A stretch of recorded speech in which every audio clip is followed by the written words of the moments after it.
재판 과정은 생각보다 빨랐어요. 증거가 너무 명확했거든요.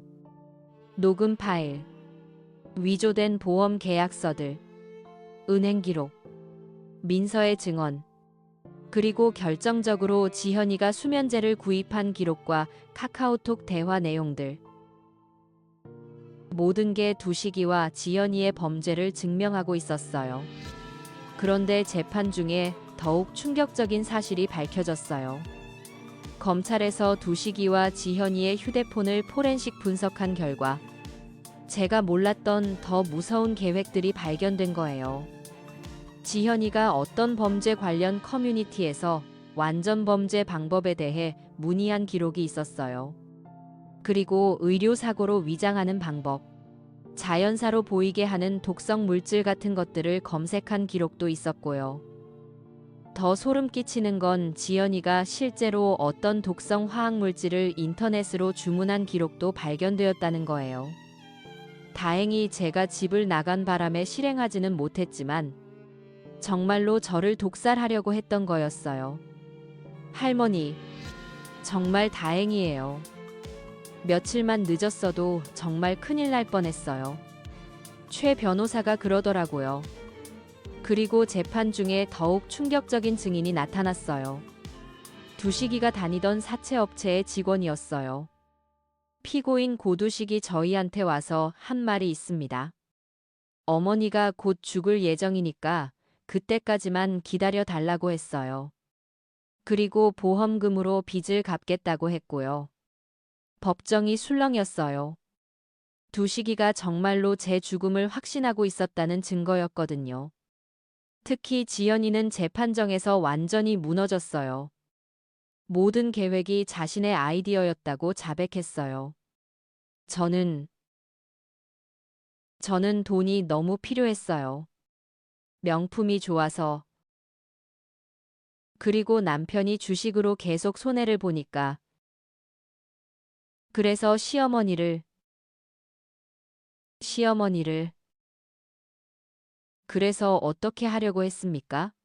판사가 차갑게 물었어요. 처음에는 그냥 정신병원에 보내서 재산을 빼앗으려고 했어요. 그런데 그것만으로는 안 될 것 같아서. 그래서 그래서 사고가 나게 하려고 했어요. 독성 물질을 음식에 조금씩 넣어서. 그러면 병으로 죽은 것처럼 보일 수 있을 거라고 생각했어요. 법정 안이 완전히 조용해졌어요. 모든 사람들이 충격을 받은 것 같았어요. 두식이도 마찬가지였어요. 변호사가 선처를 호소했지만 증거가 너무 명확했어요. 피고인들은 친모를 속여서 정신질환자로 위장하려 했고 거액의 보험을 위조로 가입시켰으며 강제 입원을 통해 재산을 탈취하려 했습니다. 더 나아가 독성 물질을 사용해서 살인을 시도하려 했습니다. 이는 극히 악질적인 범죄입니다. 그리고 새로운 증인이 또 나타났어요. 지연이가 만났던 그 정신병원 직원이었어요. 피고인 오지연이 저한테 부탁한 게 있었어요. 할머니가 입원하면 약물을 과다 투여해서 빨리 죽게 해달라고 했어요. 그리고 돈을 주겠다고 했고요. 저는 그 증언을 들으면서 정말로 등골이 오싹했어요. 제가 정말로 죽을 뻔했다는 게 실감이 났어요. 그 정신병원 직원은 계속 증언했어요. 처음에는 그냥 농담인 줄 알았어요. 그런데 피고인이 계속 연락해서 구체적인 방법을 물어보더라고요. 어떤 약물을 써야 하는지, 얼마나 투여해야 하는지. 그래서 무서워져서 거절했어요. 그러면 피고인이 어떻게 반응했습니까? 화를 내면서 다른 방법을 찾겠다고 했어요. 그리고 만약에 이 일을 누군가에게 말하면 가만두지 않겠다고 협박했어요. 판사가 지연이를 바라보면서 말했어요. 피고인은 이 증언에 대해 어떻게 생각합니까? 지연이는 아무 말도 하지 못했어요. 얼굴이 새하얗게 질려서 떨고만 있었어요. 그런데 재판이 거의 끝나갈 무렵 정말 예상하지 못한 일이 일어났어요. 민서가 추가 증언을 하기 위해 나왔는데 그 아이가 새로운 사실을 폭로한 거예요. 사실 제가 말씀드리지 못한 게 하나 더 있어요. 오지연 씨가 저한테도 제안을 했었어요. 무슨 제안입니까? 할머니 몰래 할머니 방에 들어가서 뭔가를 설치해 달라고 했어요. 작은 카메라 같은 거였어요. 할머니의 일거수일투족을 감시하려고 했던 것 같아요. 그래서 어떻게 했습니까? 저는 거절했어요. 할머니가 너무 좋은 분이신데 그런 일을 할 수 없었어요. 그랬더니 오지연 씨가 화를 내면서 임대 계약을 해지하겠다고 협박했어요. 더 충격적인 건 그 다음이었어요. 그리고 나중에 알게 된 건데 오지현 씨가 할머니 음식에 뭔가를 넣고 있는 걸 본 적이 있어요. 처음에는 영양제인 줄 알았는데 할머니가 그 음식을 드신 후에 항상 멍해지시더라고요. 왜 그때 신고하지 않았습니까? 확신이 없었어요. 그리고 설마 친며느리가 시어머니를 믿고 싶지 않았어요. 민서의 증언이 끝나자 법정안이 완전히 조용해졌어요. 모든 사람들이 이 사건의 심각성을 깨달은 것 같았어요. 그리고 마지막으로 정말 결정적인 증거가 나왔어요. 경찰이 두식이와 지현이의 집을 수색했을 때 발견한 물건들이었어요. 가짜 의료 기록을 만들 수 있는 장비들, 제 서명을 연습한 종이들, 그리고 무엇보다 충격적인 건 제가 죽은 후에 재산 분할 계획을 적어 놓은 노트였어요. 그 노트에는 이런 내용들이 적혀 있었어요. 어머니 사망 후 일정, 1일째 장례식 간소하게, 3일째 보험금 신청, 일주일째 부동산 매매 계약, 2주째 모든 절차 완료, 빚 청산. 그리고 더 무서운 건 맨 아래 적힌 한 줄이었어요. 만약 자연사가 어려우면 의료사고로 위장. 이 노트를 보았을 때 저는 정말로 소름이 끼쳤어요. 얼마나 치밀하게 계획하고 있었는지. 판결이 나던 날, 저는 법정에 갔어요. 마지막으로 그 아이들 얼굴을 보고 싶었거든요. 피고인 고두식, 징역 7년. 피고인 오지현, 징역 5년. 단, 피고인들은 살인 미수, 사기, 문서위조, 강요 등 여러 죄명으로 실형을 선고받으며 피해자에게 총 15억 원의 배상금을 지급하라. 두식이와 지현이는 그 자리에서 완전히 무너져 내렸어요. 두식이는 저를 바라보면서 울먹이며 말했어요. 엄마, 엄마, 정말 죄송해요. 하지만 저는 아무 대답도 하지 않았어요. 이미 늦었거든요. 법정을 나오면서 최 변호사가 말했어요. 할머니, 정말 다행이에요. 만약 민서 씨가 알려주지 않았다면, 맞아요. 민서가 아니었으면 정말 끝장이었을 거예요. 그 후로 저는 완전히 새로운 삶을 시작했어요. 일단 그 3층짜리 건물을 팔았어요.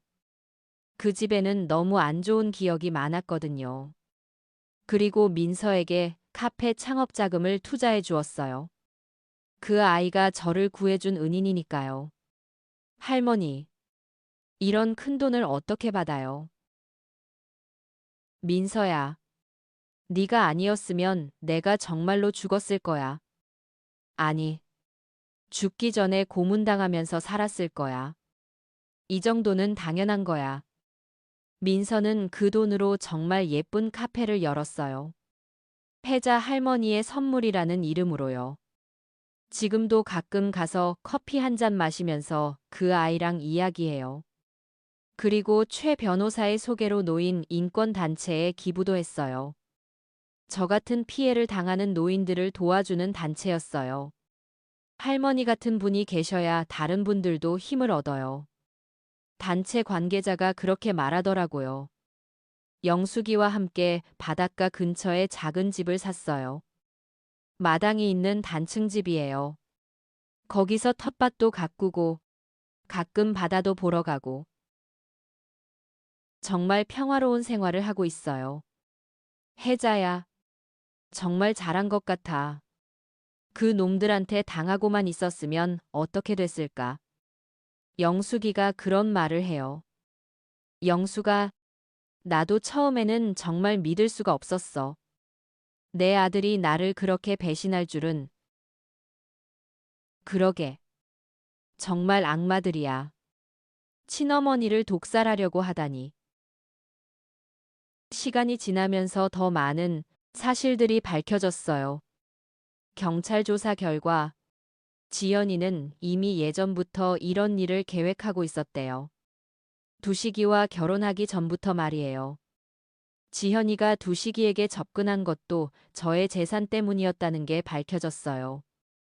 지연이의 친구 증언에 따르면 지연이가 부자 할머니가 있는 남자를 찾고 있다고 말했다고 해요. 정말 소름 끼치죠.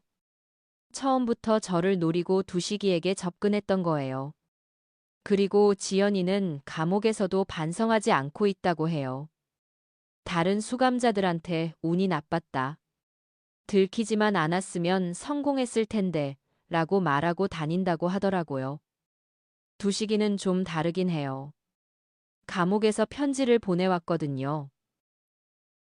엄마, 저는 정말 미친 거였어요. 지연이한테 휘둘려서 엄마를 그렇게 배신할 줄은 몰랐어요. 출소하면 진심으로 사과드릴게요.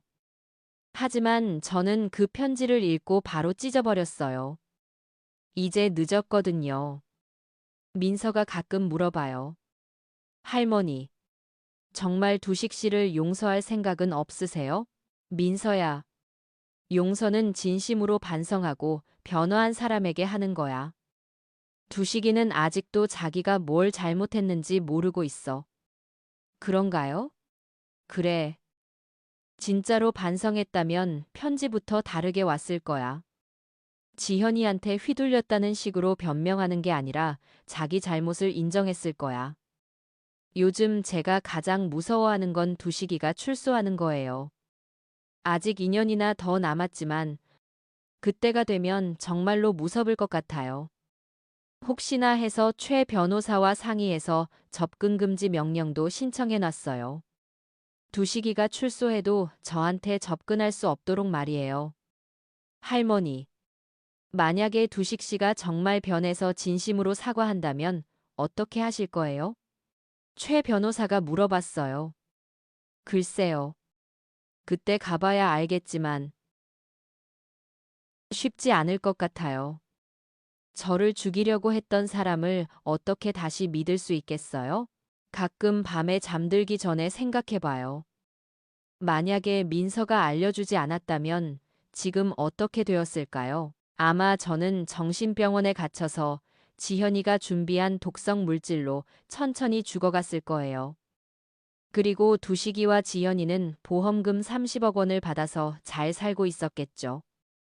생각만 해도 소름 끼쳐요. 하지만 이제는 그런 일이 일어나지 않을 거라고 확신해요. 저는 이제 혼자가 아니거든요. 민서도 있고, 영숙이도 있고, 최 변호사도 있고, 저를 진심으로 걱정해주는 사람들이 있어요. 얼마 전에 TV에서 저와 비슷한 사건을 다룬 프로그램을 봤어요. 자식들이 부모의 재산을 노리고 정신병원에 보내려고 했던 사건이었어요. 그 프로그램을 보면서 정말 마음이 아팠어요. 이런 일이 저만 당한 게 아니구나 싶어서요. 그래서 저도 용기를 내서 그 프로그램에 출연했어요. 제 이야기를 들려주면서 다른 노인분들에게 도움이 되고 싶었거든요. 절대 포기하지 마세요. 아무리 가족이라도 잘못된 건 잘못된 거예요. 2. 싸우세요. 우리도 지킬 권리가 있어요. 그 방송이 나간 후에 정말 많은 분들이 연락을 주셨어요. 비슷한 상황에 있는 분들이 이렇게 많구나 싶어서 놀랐어요. 그 중에 한 분은 저보다 더 심각한 상황이었어요. 아들이 이미 어머니의 집을 팔아서 도박 빚을 갚았다는 거예요. 그리고 어머니는 아무것도 모르고 계셨고요. 저는 그분을 최 변호사에게 연결해 드렸어요. 그리고 다행히 아직 되돌릴 수 있는 상황이어서 재산을 되찾을 수 있었대요. 이런 일들을 하면서 제 마음이 조금씩 치유되는 것 같아요. 제가 당한 고통이 다른 분들에게는 도움이 되고 있다는 생각이 들어서요. 요즘은 노인 인권단체에서 상담위원으로도 활동하고 있어요. 저와 비슷한 피해를 당한 분들의 상담을 해드리는 거죠.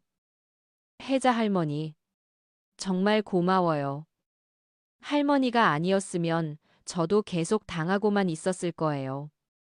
어떤 분이 그렇게 말씀해 주셨어요. 그런 말을 들을 때마다 보람을 느껴요. 제가 겪은 고통이 헛되지 않았구나 싶어서요. 민서는 지금 카페를 정말 잘 운영하고 있어요.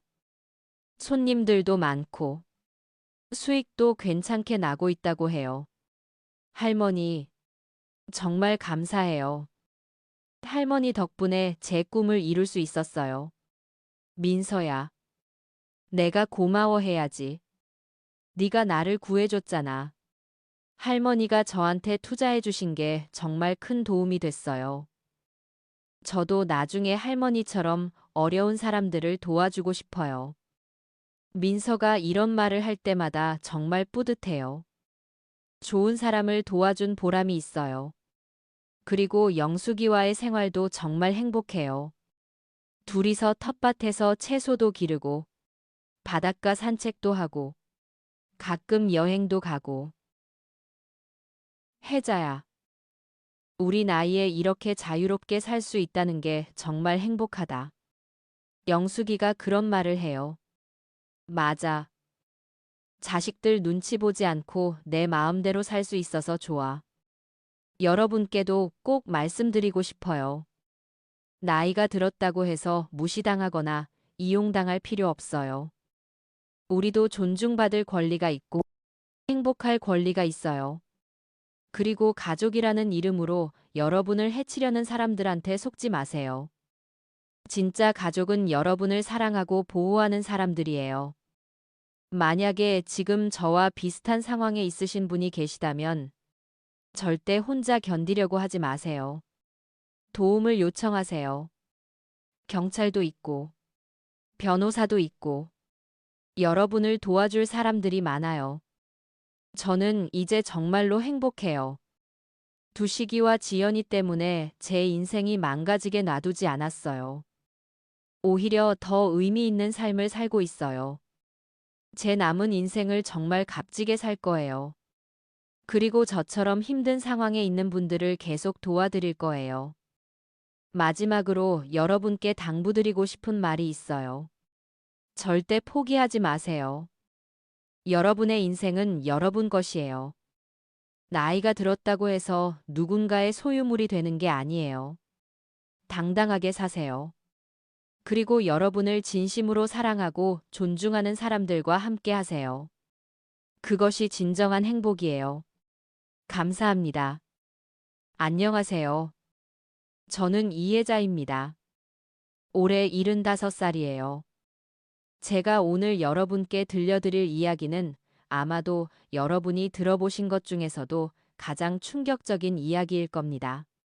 제 친아들이 저를 정신병원에 보내려 했던 그 끔찍한 일 말이에요. 지금 이 순간에도 그때 일을 생각하면 가슴이 덜덜 떨려요. 어떻게 내가 10달 동안 품어서 낳고 20해 넘게 기르고 대학까지 보낸 아이가 나를 그런 식으로 배신할 수 있었을까요? 하지만 저는 포기하지 않았어요. 아니, 포기할 수 없었어요. 왜냐하면 제가 미친 사람이 아니거든요. 그 밤을 잊을 수가 없어요. 한밤중에 문을 두드리는 소리. 그리고 민서라는 아이가 숨을 헐떡이며 말했던 그 말들. 할머니, 빨리 도망가세요. 내일 아침에 사람들이 와서 할머니를 데려갈 거예요. 그때 제 손에 들려있던 진단서를 보았을 때 그 충격을 어떻게 말로 표현할 수 있을까요? 환자, 이해자, 진단명, 심각한 치매, 망상 증세. 제가 언제 병원에 간 적이 있나요? 언제 그런 검사를 받았나요? 그 순간 모든 것이 명확해졌어요. 제 아들 고두식과 며느리 오지연이 저를 없애려 하고 있었던 거예요. 바로 이 3층짜리 건물과 제가 평생 모은 10억 원 때문에 말이에요. 제가 어떻게 여기까지 오게 되었는지 그 긴 이야기를 들려드릴게요. 아마 여러분도 듣고 나면 세상에 이런 일이 있을 수 있나 싶으실 거예요. 저는 40년 전에 남편을 잃었어요. 교통사고였죠. 그때 두식이는 겨우 10살이었어요. 아무것도 남겨주지 못한 채 떠나간 남편. 저는 그날부터 시장에서 장사를 시작했어요. 새벽 4시에 일어나서 도매시장에 가서 채소를 떼어오고 저녁 늦게까지 좌판을 펼치고 앉아 있었죠.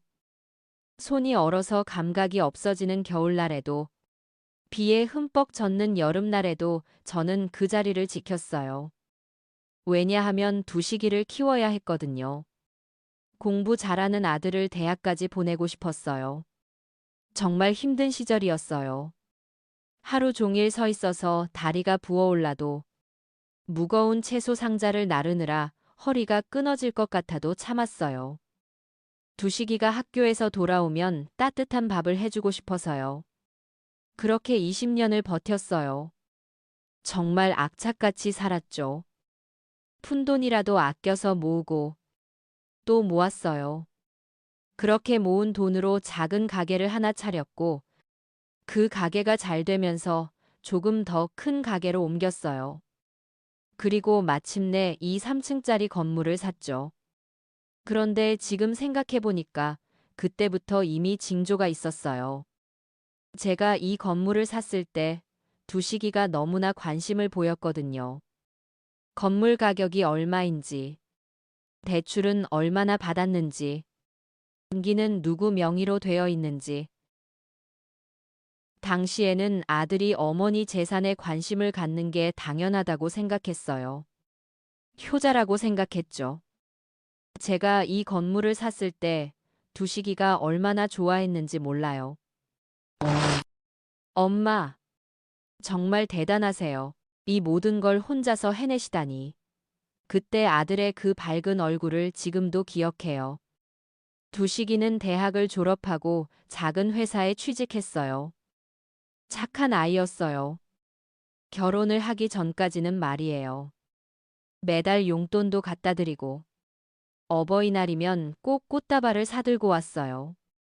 엄마, 고생 많으셨어요. 이제 제가 엄마를 모실 거예요. 그 말이 거짓말이었다는 걸 그때는 몰랐죠. 두식이가 지연이와 결혼한 건 5년 전이에요. 처음에는 참 예쁜 아이라고 생각했어요. 웃는 얼굴이 천사 같았거든요. 저한테도 정말 잘했어요. 어머니, 이것도 드세요. 어머니, 제가 마사지해 드릴게요. 매일 그렇게 다정하게 굴었어요. 저는 좋은 며느리를 만났다고 생각했어요. 이 건물 2층을 신혼집으로 내주고 3층에서 저 혼자 살기 시작했죠. 1층은 민서라는 26살 된 아가씨가 작은 카페를 하고 있어요. 임대료를 받아서 생활비로 쓰고 있었거든요. 처음 2년 정도는 정말 행복했어요. 아들 내외와 함께 살면서도 각자의 공간이 있어서 좋았고, 민서 아가씨가 하는 카페도 분위기가 좋아서 가끔 내려가서 차 한 잔 마시며 이야기하는 것도 즐거웠어요. 그런데 언제부터였을까요? 지현이의 태도가 조금씩 달라지기 시작했어요.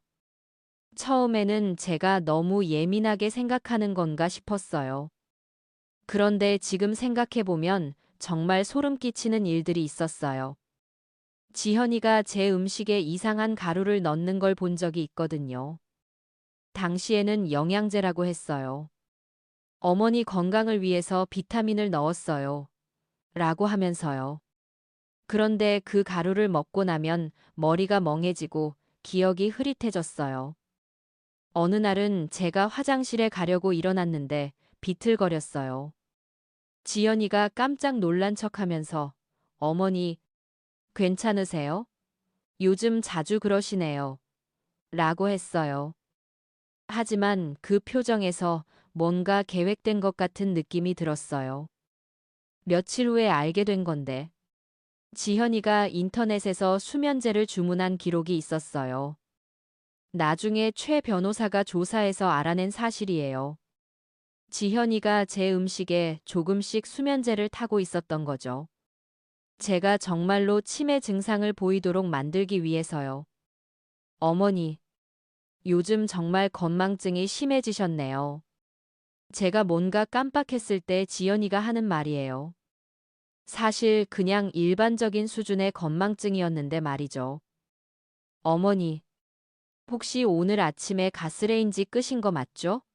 제가 분명히 껐는데도 그런 식으로 물어봐요.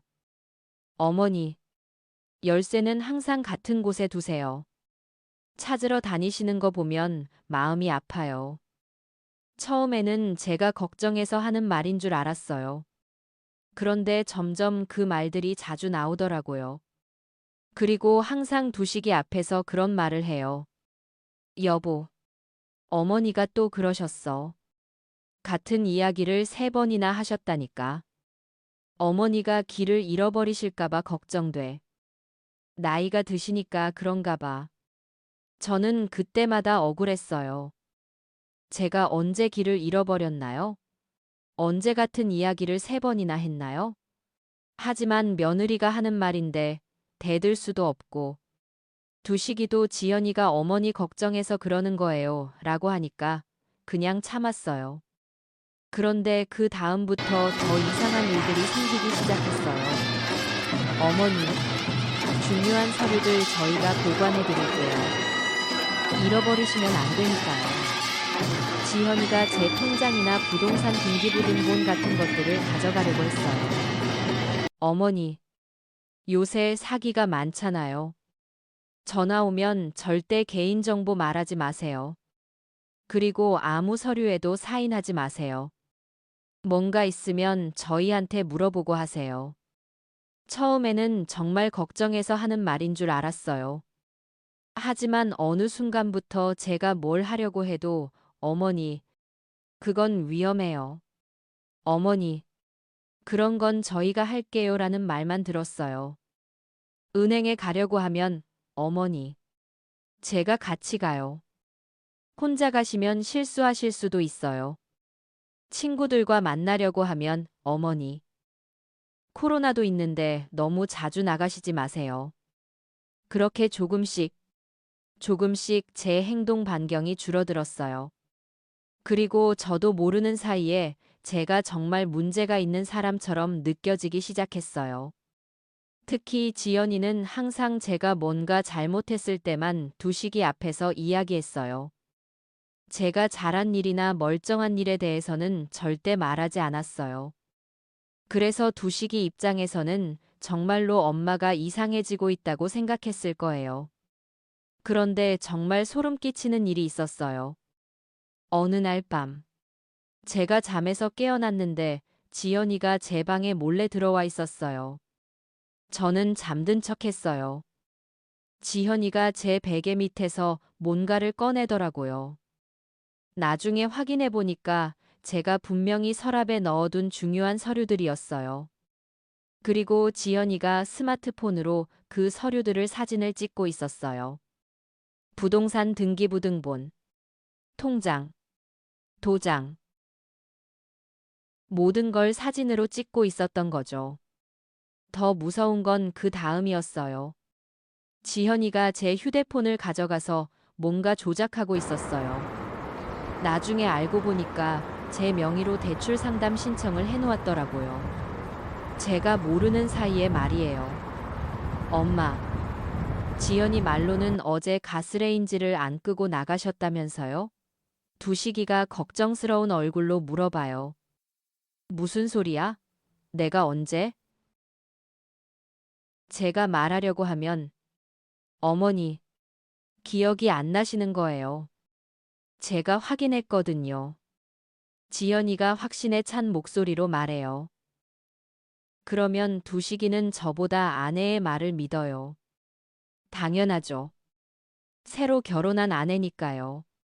그런 일들이 반복되면서 저 자신도 혼란스러워지기 시작했어요. 정말 내가 그랬나? 정말 내가 잊어버린 건가? 나이가 들어서 그런 건가? 그러던 어느 날, 지현이가 이상한 제안을 했어요. 어머니, 건강검진 받으러 가시는 게 어때요? 요즘 치매 조기 발견이 중요하다고 하던데. 미리 검사 받아보세요. 그때 제가 단호히 거절했어요. 나는 멀쩡하다. 무슨 치매야. 하지만 두식이도 엄마, 그냥 예방 차원에서 받아보세요. 아무것도 아니면 다행이고요. 라고 했어요. 결국 지연이와 두식이의 성화에 못 이겨서 병원에 갔어요. 그런데 이상하게도 그 병원은 제가 평소에 다니던 병원이 아니라 지연이가 찾아온 곳이었어요. 검사를 받는 내내 뭔가 이상했어요. 의사가 제게 물어보는 질문들이 마치 저를 문제 있는 사람으로 만들려고 하는 것 같았어요. 평소에 건망증이 심하신가요? 가족들이 걱정을 많이 하시나요? 최근에 같은 말을 반복하신 적이 있나요? 번건 파이콜, 제가 아니요라고 대답해도 의사는 제 대답을 의심스러운 표정으로 들었어요. 그리고 옆에서 지연이가 계속 끼어들었어요. 선생님, 어머니가 요즘 정말 심해지셨어요. 같은 질문을 하루에 몇 번씩 하시고, 길도 헷갈려 하시고, 제가 그런 적 없어라고 하면, 어머니, 기억을 못하고 계세요. 어제도 그러셨잖아요. 의사는 지연이의 말을 더 신뢰하는 것 같았어요. 그리고 각종 검사를 권했어요. MRI, 혈액 검사, 인지 능력 검사. 검사 결과가 나올 때까지 며칠을 기다렸어요. 그 사이에도 지현이는 계속 제게 이상한 말들을 했어요. 어머니, 혹시 결과가 안 좋게 나와도 너무 충격받지 마세요. 요즘 치료법이 많이 발달했으니까요. 어머니, 만약에 정말 치매라면 우리가 잘 돌봐드릴 거예요. 전문적인 관리를 받으시는 게 좋을 것 같아요. 그때부터 뭔가 이상하다는 생각이 들기 시작했어요. 왜 검사 결과도 안 나왔는데 벌써 치매라고 가정하고 이야기하는 거죠? 결과가 나온 날, 의사는 심각한 표정으로 말했어요. 검사 결과를 보니까 인지 능력에 문제가 있어 보입니다. 치매 초기 단계로 보이는데 빠른 진행을 막으려면 전문적인 관리가 필요합니다.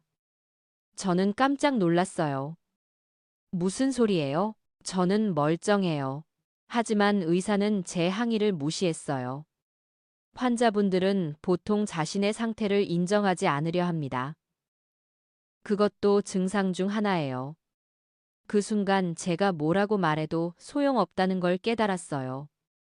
이미 결론이 정해져 있었던 거죠.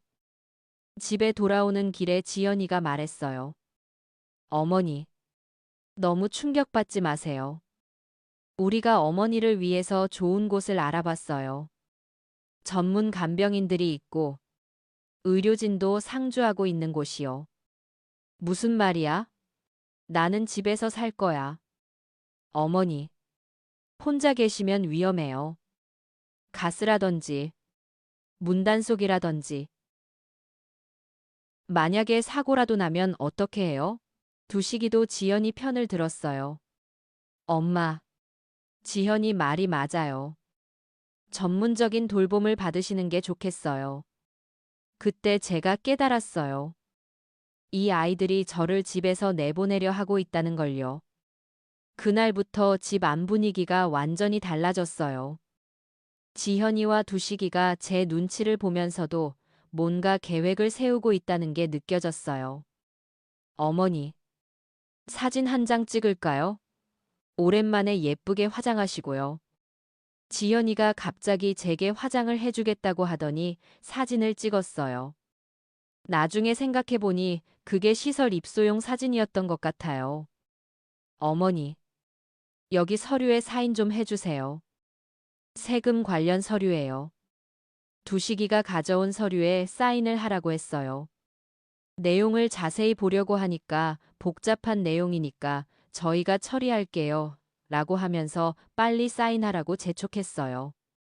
그때 제가 바보가 아니었다면 의심했어야 했는데 아직도 제 아들을 믿고 있었어요. 설마 진짜 나를 해치려고 할까 싶었거든요. 그런데 그 며칠 후에 정말 충격적인 일이 일어났어요. 새벽 2시쯤이었어요. 갑자기 아래층에서 문을 두드리는 소리가 들렸어요. 처음에는 무슨 일인가 싶어서 그냥 있었는데 점점 급박해지더라고요. 할머니, 민서의 목소리였어요. 저는 급하게 내려갔어요. 민서가 얼굴이 새하얗게 질려서 떨고 있었어요. 할머니, 큰일 났어요. 할머니 빨리 짐 싸서 도망가세요. 무슨 소리야? 무슨 일인데? 민서가 손에 든 서류를 제게 보여주었어요. 그것은 정신요양원 입원 동의서였어요. 그리고 거기에는 제 이름이 적혀 있었어요. 할머니, 제 친구가 양로원에서 일하는데요. 내일 아침에 할머니를 데리러 올 거라고 했어요. 강제 입원이래요. 그 순간 제 머리가 하얗게 변했어요. 정말로 제 아들이 저를 정신병원에 보내려고 했던 거예요. 그럴 리가 없어. 두식이가 그럴 리가. 할머니, 지금이 중요해요. 빨리 도망가세요. 아침에 사람들이 오면 끝이에요. 민서의 절박한 모습을 보니까 이게 장난이 아니라는 걸 알 수 있었어요. 민서야, 그럼 나는 어디로 가야 하는 거니? 일단 여기서 나가세요. 제가 아는 곳이 있어요. 박영숙 할머니 아시죠?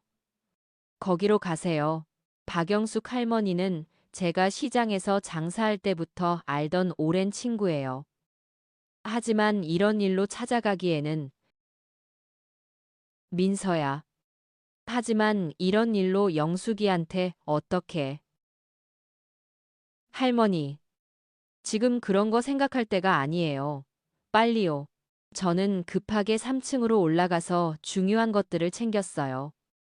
통장, 도장, 부동산 등기부등본, 그리고 비상금으로 모아둔 현금. 손이 떨려서 제대로 챙기지도 못했어요. 민서가 계속 재촉했어요. 할머니, 빨리요. 혹시 깨면 안 돼요. 정말 도둑질이라도 하는 기분이었어요. 내 집에서 내가 몰래 도망가야 한다니. 그리고 내 친아들 몰래 말이에요. 민서가 뒷문으로 안내했어요. 평소에는 거의 쓰지 않던 뒷문이었는데 다행히 잠금 장치가 간단해서 쉽게 열렸어요. 할머니, 택시 잡았어요. 빨리 타세요. 택시 안에서 저는 계속 뒤를 돌아봤어요. 혹시 두식이나 지연이가 따라오는 건 아닌지. 하지만 아무도 없었어요. 모두 깊게 잠들어 있었겠죠. 내일 아침에 엄마가 사라진 걸 발견할 때까지는 말이에요. 영숙이 집에 도착했을 때 이미 새벽 4시가 넘어 있었어요. 이런 시간에 찾아가면 정말 미안하지만 다른 선택이 없었어요. 영숙이가 문을 열고 저를 보고 깜짝 놀랐어요. 혜자야, 이게 무슨 일이야? 이런 새벽에? 저는 그 자리에서 울음이 터졌어요. 그동안 참고 있던 모든 감정이 한꺼번에 쏟아져 나왔어요. 영수가, 나, 말이 안 나왔어요. 영숙이가 저를 집 안으로 데려가서 진정시킨 다음 차근차근 이야기를 들어주었어요. 제가 모든 얘기를 했어요. 지현이와 두식이가 어떻게 저를 치매 환자로 만들려고 했는지, 어떻게 정신병원에 보내려고 했는지 영숙이는 처음에 믿을 수 없다는 표정이었어요. 혜자야, 설마 두식이가 그럴 리가 있겠니? 네가 너무 예민하게 받아들인 건 아니야? 하지만 제가 민서에게서 받은 서류를 보여주자 영숙이 얼굴이 굳어졌어요. 이게 뭐야? 정말로 이번 서류네. 그리고 보호자가 두식이로 되어 있잖아. 그때 영숙이가 말했어요. 혜자야, 이거 그냥 넘어갈 일이 아니야. 이건 범죄라고. 영수가. 하지만 두식이는 내 아들인데. 아들이면 뭐야? 엄마를 속여서 정신병원에 보내려 했는데? 이건 사기야. 사기. 영숙이가 화를 내는 모습을 보니까 제가 얼마나 큰 일을 당한 건지 실감이 났어요. 혜자야, 너 지금 당장 은행 가서 통장 정지시켜야 해. 그리고 도장도 분실 신고해야 하고. 맞는 말이었어요. 두식이와 지연이가 제가 없는 사이에 뭘 할지 몰랐으니까요. 하지만 그때까지도 저는 완전히 믿을 수가 없었어요. 정말로 내 아들이 나를 배신한 건지, 아니면 뭔가 오해가 있는 건지. 그런데 그 의문은 그 다음 날 아침에 완전히 해결되었어요. 영숙이가 아침 일찍 은행에 가자고 해서 함께 나갔어요. 은행에서 제 계좌를 조회해달라고 했더니 직원이 이상한 표정을 지었어요. 고객님, 어제 오후에 이미 계좌 해지 신청이 접수되었는데요. 네? 무슨 소리예요? 보호자분께서 오셔서 단인아싸. 고객님이 치매 진단을 받으셨다고 하시면서 계좌 관리를 맡기신다고. 그 순간 정말로 하늘이 무너지는 것 같았어요. 제가 집을 나간 것도 모르는 상황에서 벌써 제 계좌를 건드리고 있었던 거예요. 그 사람이 누구예요? 성함이 고두식 씨로 되어 있네요. 아드님이신가요? 저는 그 자리에서 큰 소리로 외쳤어요. 그 사람은 제 아들이지만 저는 치매가 아니에요. 저는 멀쩡해요. 계좌 해지 취소해 주세요. 은행 직원들이 웅성거렸어요. 영숙이가 제 옆에서 내 친구는 정상이야. 사기를 당한 거라고 라고 소리쳤어요. 결국 은행장이 나와서 상황을 정리했어요. 다행히 아직 계좌 해지가 완료되지는 않았고 제가 직접 와서 의사 표시를 했으니까 절차를 중단한다고 했어요. 그리고 저는 그 자리에서 모든 계좌를 정지시켰어요. 그리고 도장도 분실 신고했어요. 은행에서 나오면서 영숙이가 말했어요. 혜자야, 이제 확실해졌지? 두식이가 정말로 너를 속인 거야. 그리고 내 돈을 가져가려고 했던 거고. 저는 그제서야 현실을 받아들일 수 있었어요. 제 친아들이 정말로 저를 배신했다는 사실을요. 그날 오후, 두식이에게서 전화가 왔어요. 영숙이가 받으라고 해서 받았어요. 엄마, 엄마, 어디 계세요? 갑자기 없어져서 우리가 얼마나 걱정했는지 아세요? 연기였어요. 완전한 연기였어요. 진짜 걱정하는 목소리로 말하고 있었거든요. 엄마, 혹시 길을 잃어버리신 거 아니에요? 지금 어디 계신지 말씀해 주세요. 바로 모시러 갈게요.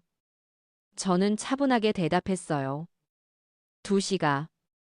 나는 길을 잃어버린 게 아니야. 네가 나를 정신병원에 보내려는 걸 알고 피한 거야. 전화기 너머로 잠시 침묵이 흘렀어요. 엄마, 무슨 말씀이세요? 누가 그런 얘기를. 민서가 알려줬어.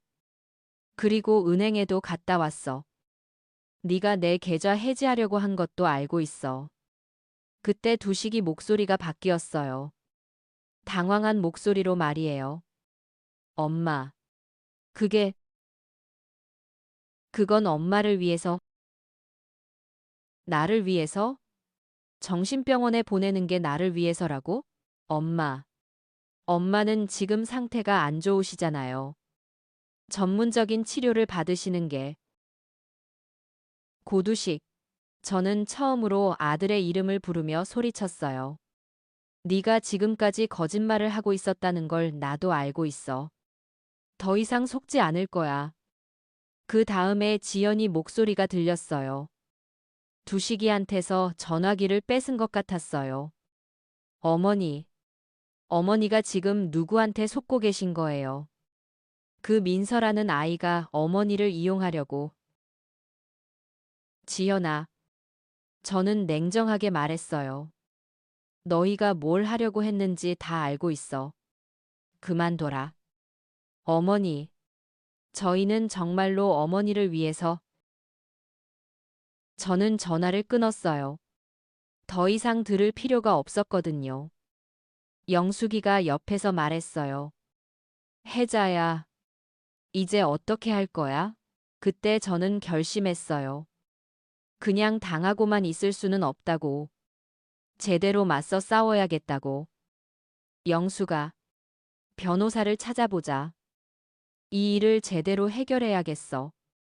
다음 날, 영숙이가 수소문에서 찾아온 변호사를 만났어요. 최정우라는 젊은 변호사였는데, 이런 사건을 전문으로 한다고 했어요. 할머니, 이런 일이 요즘 정말 많아요. 부모님의 재산을 노리고 치매나 정신병 진단을 조작하는 경우가요. 최 변호사는 제 이야기를 자세히 들어보더니 심각한 표정을 지었어요. 이건 명백한 사기죄입니다. 그리고 강제 입원을 시도한 것도 문제가 되고요. 우리가 승소할 가능성이 충분해요. 그런데 변호사님, 증거가 있을까요? 일단 민서 씨의 증언이 있고, 은행 기록도 있고, 그런데 혹시 다른 증거가 더 있을 수도 있어요. 예를 들어서 보험 가입이라든지. 그 말을 듣고 저는 깜짝 놀랐어요. 보험이라니요? 변호사님, 제가 최근에 보험에 가입한 적이 없는데요. 한번 확인해 보죠. 요즘 이런 경우에 생명보험을 몰래 가입시키는 경우가 많거든요. 최 변호사가 조사를 해보니까 정말로 제 명의로 생명보험이 가입되어 있었어요. 보험금이 10억 원이나 되는 거액보험이었어요. 그리고 수익자는 두시기로 되어 있었고요. 그런데 여기서 정말 충격적인 사실을 하나 더 발견했어요. 그 보험의 특약 조건을 보니까 정신질환으로 인한 사망도 보험금 지급 대상에 포함되어 있었어요. 즉, 제가 정신병원에 입원해서 거기서 죽으면 보험금을 받을 수 있다는 뜻이었어요. 할머니, 이건 정말 무서운 일이에요. 최 변호사가 그러더라고요. 아드님들이 단순히 재산만 노린 게 아니라 진짜로 할머니가 죽기를 바랐을 수도 있어요. 더 조사해 보니까 더욱 소름 끼치는 사실들이 나왔어요. 지현이가 인터넷에서 치매 환자 돌봄이라는 제목으로 검색한 기록들이 있었는데 실제로는 치매 환자를 빨리 죽게 하는 방법 같은 것들을 찾아봤더라고요. 그리고 지연이가 어떤 카페에서 모르는 남자와 만나는 사진도 발견했어요. 나중에 알고 보니까 그 남자는 불법 의료 행위를 하는 사람이었어요. 아마도 제게 더 강한 약물을 투여할 방법을 상의했던 것 같아요. 할머니, 이 보험 언제 가입하셨어요? 저는 이런 보험 가입한 적 없어요. 그럼 서명이 위조된 거네요. 이거 결정적인 증거예요.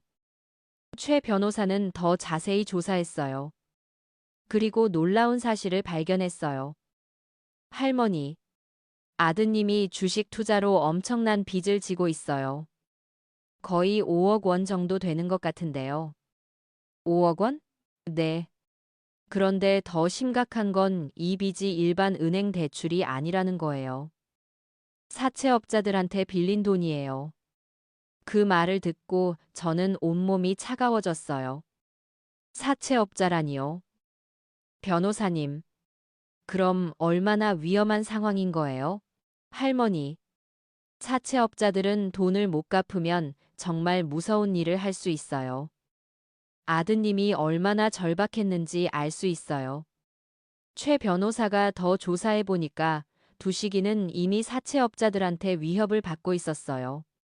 집 앞에서 기다리고 있거나 직장으로 찾아가서 협박하거나 어머니 재산을 빨리 처분해서 돈을 갚지 않으면 큰일 난다는 내용의 메시지들도 발견되었어요.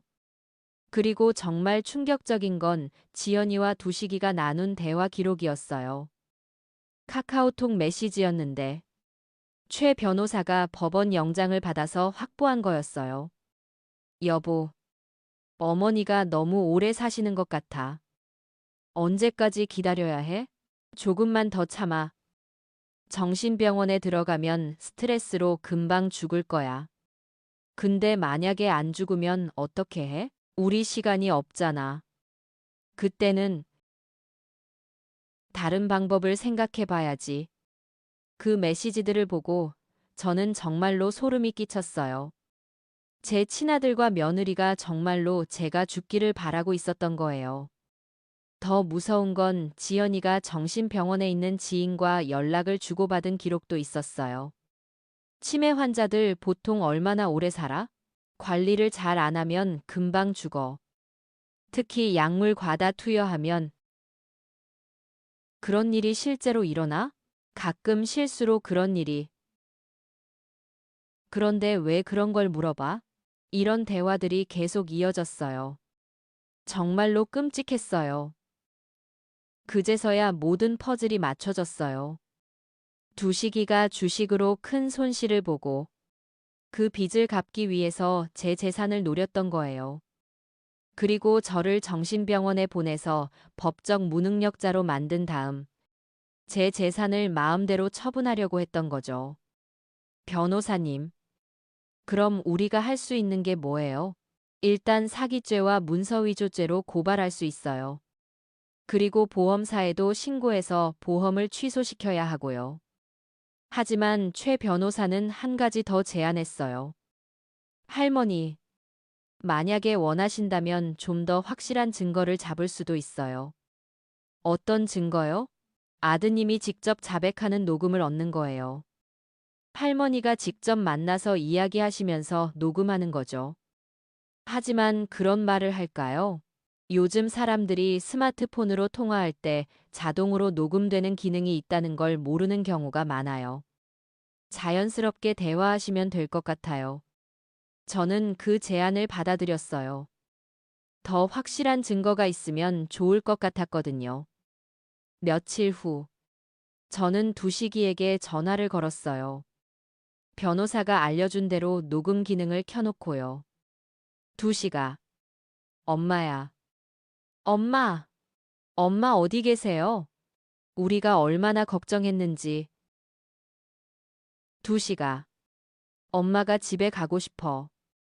엄마, 그럼 지금 당장 모시러 갈게요. 하지만 두식아, 엄마가 정말 궁금한 게 있어. 너희가 왜 엄마를 병원에 보내려고 했니? 전화기 너머로 지연이 목소리가 들렸어요. 뭔가 두식이한테 말하고 있는 것 같았어요. 엄마, 그게 엄마 건강 때문에 그랬어요. 두식아, 솔직히 말해봐. 엄마 돈 때문이지? 무슨 소리예요? 엄마, 저희가 엄마 돈을 왜? 두식아, 너 주식으로 빚이 많다며? 그때 침묵이 흘렀어요. 한참 있다가 두식이가 말했어요. 엄마, 그건 누가 그런 얘기를. 두식아, 엄마가 다 알고 있어. 5억 원이라며? 그리고 사채업자들한테 빌린 거라며? 그때 두식이 목소리가 완전히 바뀌었어요. 엄마, 엄마가 어떻게, 그리고 보험도 3개나 가입했지? 30억 원짜리? 전화기 너머로 뭔가 떨어지는 소리가 들렸어요. 아마 두식이가 핸드폰을 떨어뜨린 것 같았어요. 그때 지현이가 전화기를 뺏은 것 같았어요. 어머니, 어머니가 어떻게, 누가 말씀드렸어요? 지연아, 너희가 엄마한테 약을 먹인 것도 다 알고 있어. 어머니. 그리고 정신병원에서 일하는 친구랑 한 대화도 다 봤어. 엄마를 빨리 죽게 하는 방법 알아본 거 말이야. 그때 지연이가 완전히 패닉 상태가 되었어요. 어머니, 그건 오해예요. 저희는 정말로, 지현아, 이제 그만 거짓말해라. 너희가 엄마가 죽기를 바랐다는 걸 다 알고 있어. 아니에요. 그런 게 아니에요. 두식이가 다시 전화기를 뺏었어요. 엄마, 저희는 정말 죽을 것 같았어요. 사채업자들이 매일 와서 협박하고. 그래서 엄마를 죽이려고 했다는 거니? 아니에요. 그런 게 아니라 그냥, 그냥, 그냥 뭐? 그냥 어차피 나이 많으시니까 조금 일찍 가시는 게. 그 순간 저는 정말로 아무 말도 할 수 없었어요. 제 친아들이 정말로 그런 생각을 하고 있었다는 게 믿을 수가 없었어요. 하지만 저는 이미 마음을 정했어요. 두시가 늦었어. 이제 법적으로 해결할 거야. 그 다음 날, 최 변호사와 함께 경찰서에 고발장을 접수했어요. 사기죄, 문서위조죄, 강제 입원 시도, 여러 가지 혐의로요. 그리고 보험사에도 신고해서 위조로 가입된 보험을 취소시켰어요. 며칠 후, 두식이와 지현이가 잡혀갔어요. 경찰에서 조사를 받게 된 거죠. 저는 그 소식을 들었을 때 복잡한 기분이었어요. 내 친아들이 경찰서에 잡혀간다는 게 기쁠 리는 없잖아요. 하지만 동시에 정의가 실현되고 있다는 안도감도 있었어요. 며칠 후, 두식이에게서 전화가 왔어요. 구치소에서 걸어온 전화였어요. 엄마, 엄마, 저 정말 잘못했어요. 제발 고소 취하해 주세요. 목소리가 완전히 달라져 있었어요. 전에는 들어본 적이 없는 정말로 절망적인 목소리였어요. 엄마, 제가 미친 거였어요. 지연이한테 휘둘린 거예요. 엄마, 제발. 두시가. 네. 엄마, 너희들이 나한테 한 일을 생각해봐.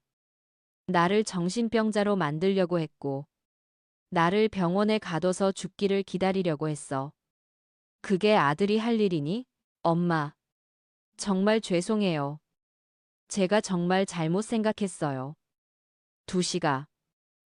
이제 늦었어. 엄마는 더 이상 너희를 믿을 수 없어. 엄마, 엄마. 전화기 너머로 두식이가 우는 소리가 들렸어요.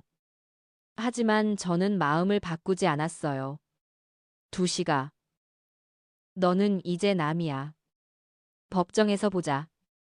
재판 과정은 생각보다 빨랐어요. 증거가 너무 명확했거든요. 녹음 파일, 위조된 보험 계약서, 은행 기록, 민서의 증언. 모든 게 두식이와 지현이의 범죄를 증명하고 있었어요. 특히 지현이는 재판정에서 완전히 무너졌어요. 자신이 모든 걸 계획했다고 자백했어요. 두식이를 부추겨서 저를 속이게 했다고요. 저는 돈이 너무 필요했어요. 명품이 좋아서. 그리고 남편이 주식으로 계속 손해를 보니까. 그래서 시어머니를 정신병원에 보내려고 했다는 말입니까? 판사가 차갑게 물었어요. 죄송합니다. 정말 죄송합니다. 두식이도 마찬가지였어요. 변호사가 선처를 호소했지만 증거가 너무 명확했어요. 피고인은 친모를 속여서 정신질환자로 위장하려 했고 거액의 보험을 위조로 가입시켰으며 강제 입원을 통해 재산을 탈취하려 했습니다. 이는 매우 악질적인 범죄입니다. 판결이 나던 날, 저는 법정에 가지 않았어요. 굳이 그 모습을 볼 필요가 없다고 생각했거든요. 최 변호사가 전화로 결과를 알려주었어요. 할머니, 두식 씨는 징역 3년, 지현 씨는 징역 2년이 나왔어요. 그리고 배상 명령도 나왔고요. 그렇구나. 할머니. 그런데 두식 씨가 면회 신청을 했어요. 만나보실 거예요? 저는 잠시 생각해 봤어요. 정말로 마지막으로 아들을 보는 게 맞는 건지. 아니야. 변호사님. 만나지 않을게. 알겠습니다. 그 후로 저는 완전히 새로운 삶을 시작했어요. 일단 그 3층짜리 건물을 팔았어요. 그 집에는 너무 안 좋은 기억이 많았거든요. 그리고 민서에게 카페 창업 자금을 투자해 주었어요. 그 아이가 저를 구해준 은인이니까요. 할머니, 이런 큰 돈을 어떻게 받아요? 민서야, 네가 아니었으면 내가 정말로 정신병원에 갇혀서 죽었을 거야. 이 정도는 당연한 거야. 민서는 그 돈으로 정말 예쁜 카페를 열었어요. 지금도 가끔 가서 커피 한 잔 마시면서 그 아이랑 이야기해요. 그리고 최 변호사의 소개로 놓인 인권단체에 기부도 했어요. 저 같은 피해를 당하는 노인들을 도와주는 단체였어요. 할머니 같은 분이 계셔야 다른 분들도 힘을 얻어요. 단체 관계자가 그렇게 말하더라고요. 영숙이와 함께 바닷가 근처에 작은 집을 샀어요. 마당이 있는 단층 집이에요. 거기서 텃밭도 가꾸고 가끔 바다도 보러 가고 정말 평화로운 생활을 하고 있어요. 혜자야, 정말 잘한 것 같아. 그 놈들한테 당하고만 있었으면 어떻게 됐을까? 영숙이가 그런 말을 해요. 영숙아, 나도 처음에는 정말 믿을 수가 없었어. 내 아들이 나를 그렇게 배신할 줄은. 그러게. 요즘 세상이 어떻게 된 건지 모르겠어. 가끔 두식이 생각이 날 때가 있어요. 아무리 미워도 내가 낳은 아들인데 지금 감옥에서 어떻게 지내고 있을까 싶어서요. 하지만 후회하지는 않아요. 제가 잘못한 게 없거든요. 잘못한 건 두식이와 지연이에요. 며칠 전에 민서가 찾아와서 말했어요. 할머니, 두식 씨가 출소하면 할머니한테 찾아올 것 같은데 괜찮으세요? 민서야, 그때 되면 생각해보지. 지금은 그런 걱정하지 말자. 하지만 사실 저도 걱정이에요. 두식이가 출소하면 정말로 반성했을까요? 아니면 더 악해졌을까요? 그래도 저는 준비되어 있어요. 최 변호사 연락처도 항상 가지고 다니고 경찰서 전화번호도 외우고 있어요. 만약에 두식이가 또 뭔가 나쁜 짓을 하려고 하면 바로 신고할 거예요. 요즘 제가 깨달은 게 있어요. 가족이라고 해서 무조건 참고 희생할 필요는 없다는 거예요. 특히 나이가 들었다고 해서 자식들한테 무시당하고 이용당할 이유는 더더욱 없고요. 저는 이제 75살이지만 아직 건강하고 정신도 멀쩡해요. 앞으로 10년, 20년 더 살 수 있어요. 그 시간을 제가 행복하게 보낼 권리가 있어요. 가끔 다른 노인분들을 만나면 비슷한 이야기를 들어요. 자식들이 재산을 노리고 있다거나 양로원에 보내려고 한다거나 그럴 때마다 저는 말해요. 절대 참지 마세요. 싸우세요. 우리도 권리가 있어요. 세상에는 저 같은 일을 당하는 노인들이 정말 많아요. 하지만 대부분 참고 넘어가죠. 가족이니까, 자식이니까 하면서 말이에요. 그러면 안 돼요. 잘못된 건 잘못된 거라고 말해야 해요. 나이가 들었다고 해서 당하고 살 이유는 없어요. 저는 지금 정말 행복해요. 영숙이와 함께 산책도 하고, 텃밭에서 채소도 기르고, 민서 카페에도 가고, 두식이랑 살 때보다 훨씬 더 자유롭고 평화로워요. 돈도 제가 번 돈이니까 제가 원하는 대로 써요.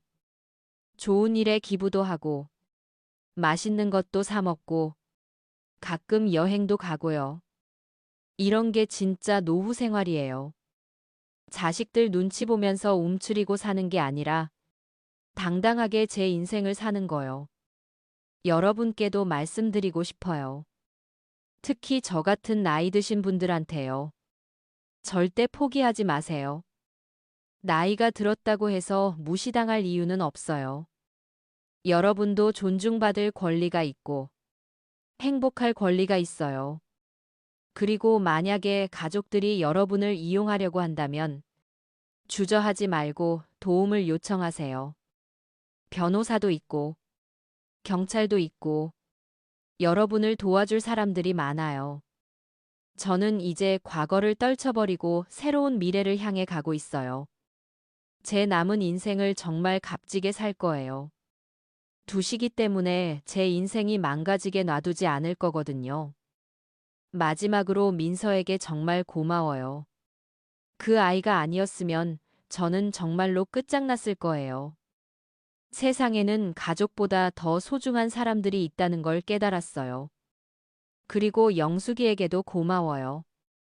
그 힘든 시기에 저를 받아주고 도와준 진짜 친구예요.